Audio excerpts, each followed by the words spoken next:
So, to the second part of the journey from Glendoick to Perth.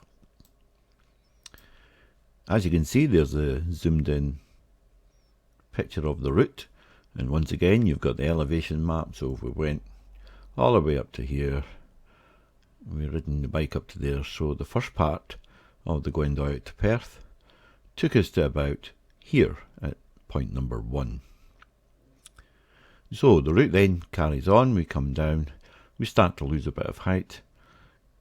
Once we come through here we actually get some really nice views.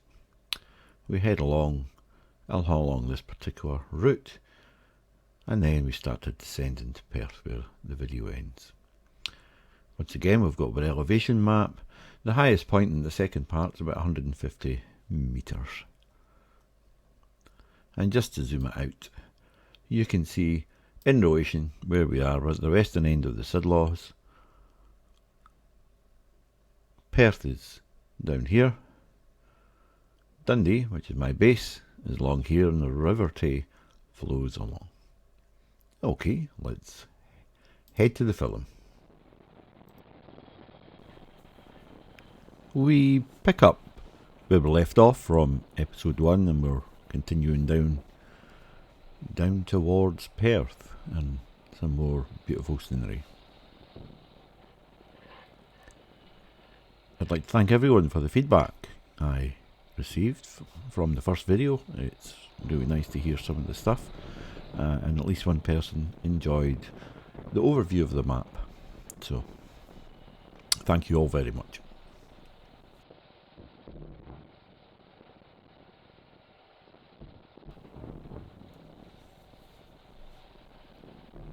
So we continue to head down. There's a junction probably about half a mile, maybe a mile further on down here.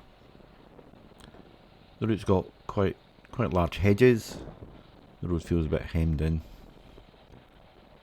but interesting nonetheless. As you can see, it was quite a windy day that day, and the microphone on the in the helmet was picking up quite a lot of that wind, so I've toned it down a little bit.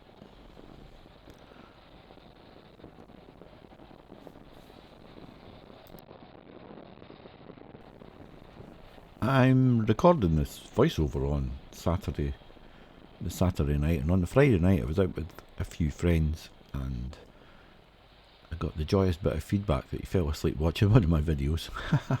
It's Dave, who has been out on the bikes with us. I think he did qualify that it wasn't the bike video that sent him to sleep, but nonetheless. And here we are. Here's us coming towards the junction. The house on the left hand side is absolutely beautiful. It's cracking. We're going to take a right now.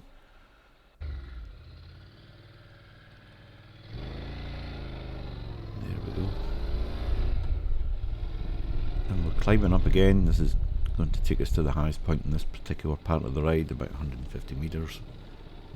And you can see we've got the tree canopy and the light flooding through it. Apart from the wind, the weather was terrific.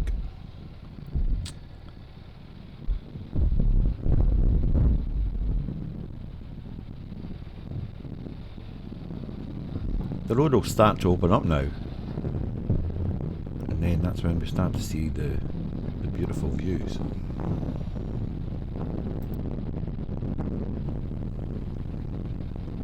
And you can see just in the distance there's a white car coming around the corner, so there's quite a tight bend at the bottom of this road, so you have to take care. And there's another motor in front of them, so I hang back. There you go, you can see the corner.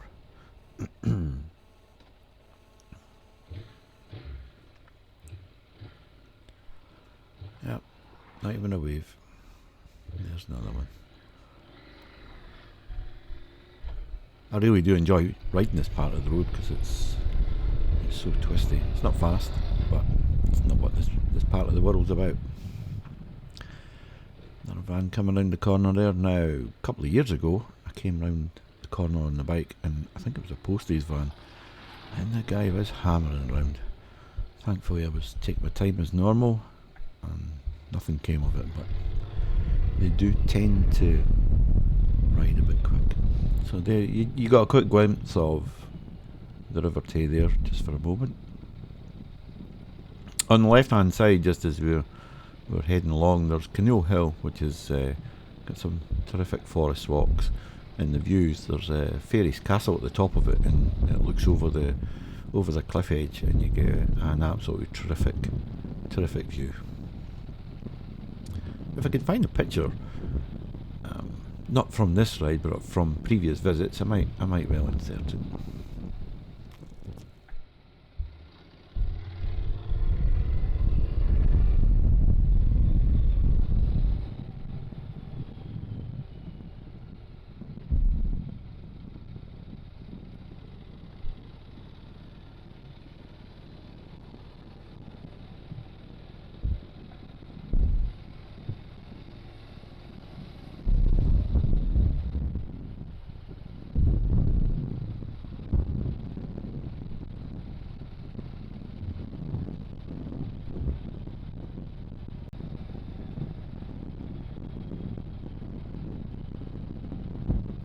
I've done this road when it's been wet and covered in leaves, and ride the bike slower if that's possible. Be safe, be sure. I want to enjoy the bike for many years to come, so just got to behave yourself, eh? And there we go, there's the River Tay starting to open up, and straight ahead is the tip of Kinnoull Hill with the Fairies Castle. What a brilliant view you get from it. You can just see the top end on top of that ridge. Cab driver pulled over to let me go past.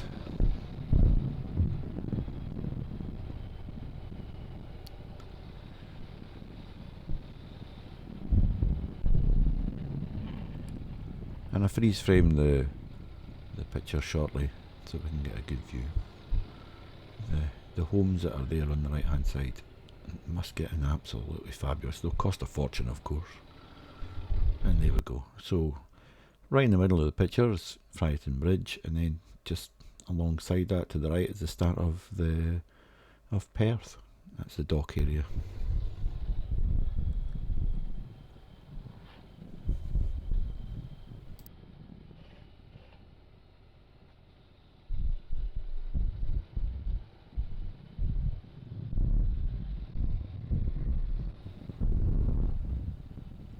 A special mention must go to Torture29. He regularly comments on my videos, and I appreciate that. That's really good. But it turns out he was the very first person to comment on any video that I released. Unfortunately, YouTube didn't show what the comment was. I couldn't see it. I can see it's a comment, but can't see any content. So thank you very much, sir. Thanks for watching from very first day. I think he was looking at the NC 750X at the time.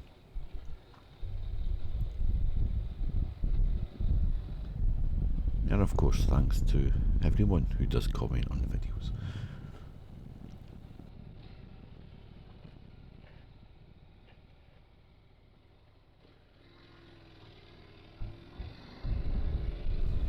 We're now approaching the westernmost point of the Sidlaw Hills. We're about to descend into Perth. I have still got several cracking videos to bring to you. That's throughout the Sidlaws. I've also found a couple of videos around Ballantor Castle, which is up the Glens, Glen Isla, and it's stunning. I may well release that separately because it's just such a, well, I think it's such a great day. Everything came together. But there's lots more videos to come for the Sidlaws. The next one will come out next week on the Friday morning. So all that's left for me to do is say thank you very much for watching. I hope you have enjoyed it as much as I've enjoyed bringing it to you. And until the next time, cheerio!